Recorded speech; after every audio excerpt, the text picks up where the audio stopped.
Ok, số sợi nào kia, xuống vào cùng một căn channelរបស់ខ្មែរ Cisco Learning អូខេហើយសម្រាប់វីដេអូថ្ងៃនេះគឺយើងតពីវីដេអូថ្ងៃមុនមកដែរអូខេហើយវីដេអូថ្ងៃមុនខ្ញុំបានបង្ហាញឲ្យអ្នកនរគ្នាតាក់ទងជាមួយនឹង Introduction GPO Group Policy Object ក៏ដូចជា Group Policy Management អូខេហើយសម្រាប់វីដេអូថ្ងៃនេះគឺខ្ញុំនឹងបង្ហាញក៏ដូចជាណែនាំអ្នកនរគ្នាតាក់ទងទៅនឹងរបៀបនៃការបង្កើត Group Policy ហើយធ្វើការ link Group Policy នឹងទៅកាន់ OU ណាមួយដែលយើងចង់ apply ទៅលើវាអូខេហើយសម្រាប់វីដេអូបន្តទៀតខ្ញុំនឹងបង្ហាញអ្នកនរគ្នាតាក់ទងជាមួយនឹងរបៀបនៃការ backup ក៏ដូចជា restore តាក់ទងជាមួយនឹង Group Policy អូខេអញ្ចឹងសម្រាប់ថ្ងៃនេះគឺយើងបង្ហាញត្រឹមតែរបៀបនៃការបង្កើត Group Policy ហើយធ្វើការ link Group Policy នឹងទៅកាន់ OU មួយណាដែលយើងចង់ apply អូខេអញ្ចឹងកុំឲ្យខាត់ពេលយូរយើងនឹងចាប់ផ្ដើមទាំងអស់គ្នាអូខេអញ្ចឹងសម្រាប់វីដេអូថ្ងៃនេះយើងនឹងធ្វើការអនុវត្តនៅលើ Windows Server 2016អូខេហើយសម្រាប់lab ដែលយើងត្រូវធ្វើ test គឺយើង test នៅលើ VMware Workstation Pro 15ណាអូខេអញ្ចឹងឥឡូវកុំឲ្យខាត់ពេលយូរយើងចាប់ផ្ដើមទាំងអស់គ្នាអូខេឥឡូវខ្ញុំបានបើកតាក់ទងជាមួយនឹង VMware របស់ខ្ញុំហើយអូខេអញ្ចឹងសម្រាប់ lab ថ្ងៃនេះខ្ញុំមានទាំងអស់3ម៉ាស៊ីនអូខេម៉ាស៊ីននេះគឺយើងដើរតួជា AD ហើយម៉ាស៊ីន2នេះគឺខ្ញុំ set up វាសម្រាប់ខាងផ្នែក user មានន័យថាសម្រាប់ធ្វើការ testing ជាមួយនឹង AD នេះអូខេអញ្ចឹងយើងមាន2ម៉ាស៊ីនសម្រាប់ខាងផ្នែក user គឺ Windows 10 ទាំង2អូខេអញ្ចឹងតែកន្លែងនេះគឺជា Windows Server 2016ដែលយើងយកវាមក testing ធ្វើការបង្កើត Group Policy អូខេអញ្ចឹងចាប់ផ្ដើមទាំងអស់គ្នា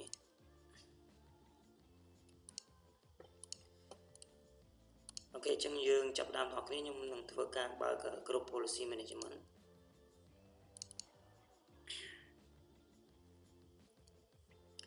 អូខេអញ្ចឹង by default វាមាន Group Policy មួយដែលមានឈ្មោះថា Default Domain Policy អូខេអញ្ចឹង Default Domain Policy នេះកាលណាយើង configure នៅលើ Default Domain Policy នេះគឺវានឹង cover ទាំងអស់ណាអូខេអញ្ចឹងគ្រប់ department គ្រប់ OU ណាដែលក្រោមDefault Domain Policy នេះវានឹង apply policy ទាំងអស់នៅពេលដែលយើង configure នៅលើនេះណាអូខេអញ្ចឹងសម្រាប់បើសិនជាអ្នកនរគ្នាធ្វើការ configure ឬមួយក៏ create policy GPO នៅលើនេះបានថាវានឹង cover ទាំងអស់អូខេបើសិនជាអ្នកនរគ្នាចង់ specific នៅលើ OU ណាមួយ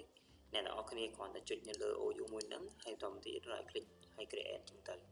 ណាអូខេបើសិនជាយើងចង់ apply ទៅលើ IT យើង click លើ IT ហើយយើងយក create GPO អូខេបើសិនជាយើងចង់ cover ទាំង HR ហើយនិង IT យើង select នៅលើកន្លែង testing local នេះតទៅទៀតយើង create ចឹងណាអញ្ចឹងវានឹង cover all department ទាំងអស់ដែលយើងមានអូខេអញ្ចឹងសម្រាប់វីដេអូថ្ងៃនេះខ្ញុំនឹងបង្ហាញអ្នកនរគ្នាតាក់ទងជាមួយនឹងការបង្កើត GPO មួយក៏ដូចជា Group Policy មួយដែលមានឈ្មោះថា Map Network Drive ណាអូខេអញ្ចឹងយើង testing Group Policy តាក់ទងជាមួយ Map Network Drive អូខេហើយយើងនឹងធ្វើការ apply តែនៅលើ IT ទេអញ្ចឹង HR យើងអត់មានទេណាអូខេអញ្ចឹងចាប់ផ្ដើមអ្នកគ្នាអូខេអញ្ចឹងឥឡូវខ្ញុំ click ទៅលើ IT មានន័យថាខ្ញុំចង់ apply Group Policy នឹងសម្រាប់តែ IT ទេអញ្ចឹងខ្ញុំ click ទៅលើ IT OU ខ្ញុំ right click ខ្ញុំយកពាក្យថា create a Group Policy ឬក៏ GPO in this domain អូខេអញ្ចឹងខ្ញុំដាក់ឈ្មោះវាមកឧទាហរណ៍ថា map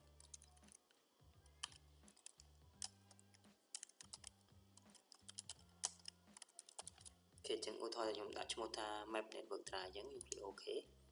អូខេអញ្ចឹងវានៅពេលដែលយើង create វានឹងនៅ under OU របស់ IT អូខេអញ្ចឹងមានន័យថាសម្រាប់network Group Policy នេះគឺសម្រាប់តែ IT ទេអូខេឥឡូវខ្ញុំចូលទៅ edit វាខ្ញុំយក edit ខ្ញុំយកពាក្យថាអូខេខ្ញុំ right click ខ្ញុំយក edit ណា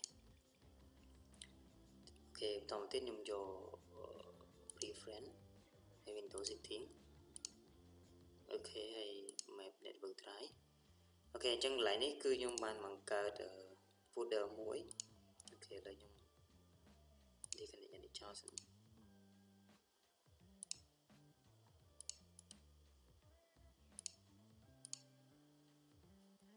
ok chân lại nếu nhung ban bằng cờ đờ folder mỗi đại mình một đã data share này ok chân nhung right click nhung vô property nhung vô sharing chân nhung copy share này mà ok mà tao tiếp nhung cho một căn Windows 10 sân làm bài bản nên đọc thì thà môn mình dừng apply group policy tại chân miền map network tại này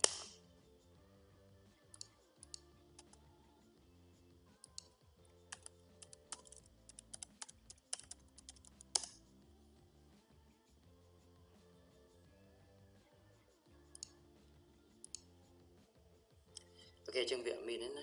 chân mình là tại xí môi thế chân anh đi ok chân ở miền này nè ok lợi dương chập vào đam thôi cả apply được ok nè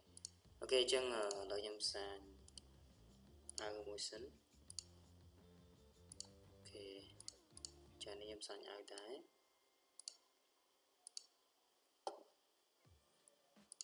ok chân mà sân này cứ xem khang này HR nè ok chân mà sân này cứ xem khang này IT ok chân nó về để dương apply cứ dương apply xem tại IT này bởi sân dương apply rồi rồi hỏi việc đa hỏi dương能做到การ user របស់ IT ទៅយើងឃើញ map network drive ដែលយើង share ចេញពី server តាមរយៈ group policy នេះអូខេអញ្ចឹងខ្ញុំ right click លើវាមកខ្ញុំយក new អូខេកន្លែងនេះខ្ញុំយកពាក្យថា create ហើយខ្ញុំ pass link តាក់ទងជាមួយនឹង share របស់យើងអូខេខ្ញុំជ្រើសយក drive hash មួយហើយ share ហើយ click លើពាក្យថា show the drive show all drive អូខេបន្តមកទៀតខ្ញុំយកពាក្យថា group policy យ៉ាបន្ទាប់ពីខ្ញុំហើយ create ហើយខ្ញុំ close វាចោល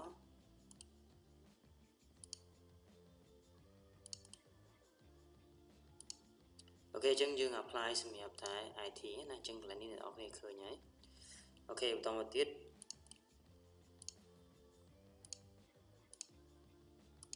អូខេអញ្ចឹងយើងយកពាក្យថា GP update ណា GP update /for អូខេអញ្ចឹងរាល់ការ apply policy មួយអ្នកនរគ្នាត្រូវ comment GP update ណាដើម្បីឲ្យ update policy ដែលយើងបាន apply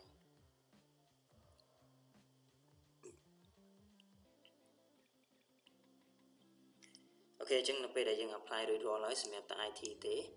អូខេបន្តទៅទៀតអ្នកនរគ្នាចូលមកកាន់ Windows 10 នេះដែលយើង log ចូលតាមរយៈ IT user នេះអូខេឥឡូវខ្ញុំចូលមកកាន់វា IT1 អូខេអញ្ចឹងបើសិនជាវា working អ្នកនរគ្នាគ្រាន់តែចុចនៅលើ Windows Explorer នេះមកអ្នកនរគ្នាឃើញ drive ហ្នឹងណា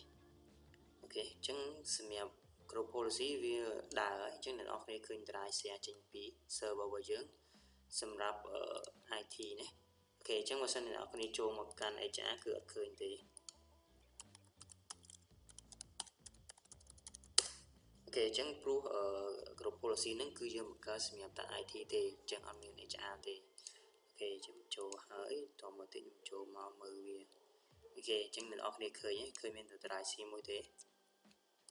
អូខេអញ្ចឹងកន្លែងនេះគឺជាកន្លែងដែលយើងបង្កើត group policy សម្រាប់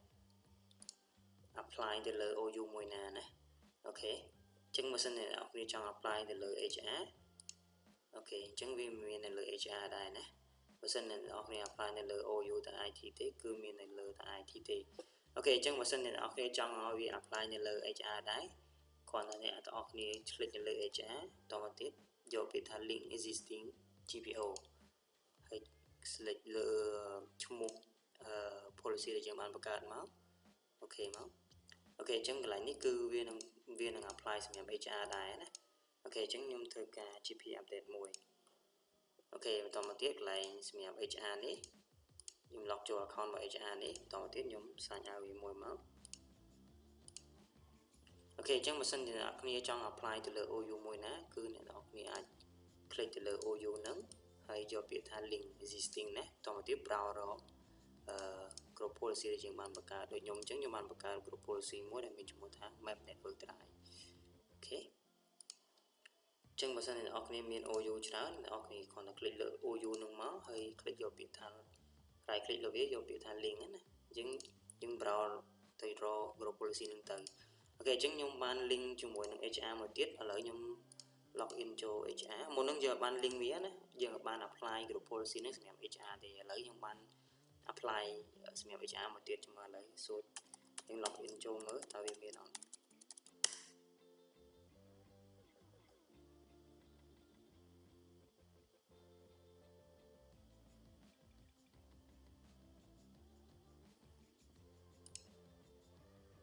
អូខេអញ្ចឹងអ្នកនរគ្នាឃើញណាអញ្ចឹងវានឹង group policy ហ្នឹងវានឹង apply សម្រាប់ HR ដែរណាអូខេ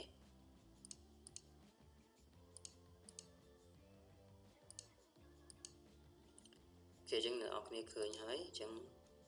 អូខេអញ្ចឹងបើសិនជាអ្នកនរគ្នាអត់ចង់ apply អ្នកនរគ្នាអាច remove បានណាអូខេ right click យើងយកពាក្យថា unlink link enable ដោះឲ្យចេញក៏បានឬមួយក៏យើង delete វាក៏បានដែរណាអូខេអញ្ចឹងមកគឺវា apply សម្រាប់ថា IT ទេអូខេ GP update កន្លែងនេះយើងបានលុបវាហើយវាគួរតែបាត់អញ្ចឹងយើងផ្សាយឲ្យវាមួយមកអូខេអញ្ចឹងតកតងជាមួយ group policy អ្នកនរគ្នាអាចធ្វើវាទៅតាមតម្រូវការរបស់អ្នកនរគ្នាចង់បានណាអូខេឥឡូវខ្ញុំ log ម្ដងទៀត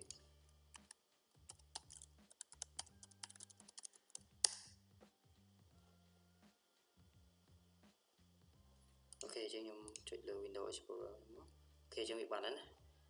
អូខេព្រោះយើង apply តែនៅលើ IT ទេអូខេអញ្ចឹងសម្រាប់វីដេអូថ្ងៃនេះគឺខ្ញុំគ្រាន់តែចង់បង្ហាញអ្នកនរគ្នាតកតងជាមួយនឹងការបង្កើត group policy ហើយធ្វើការ link វាទៅកាន់ OU ណាមួយដែលអ្នកនរគ្នាចង់ apply អូខេអញ្ចឹងបើសិនជាអ្នកនរគ្នាចង់testing lab តកតងនឹងអ្វីដែលខ្ញុំ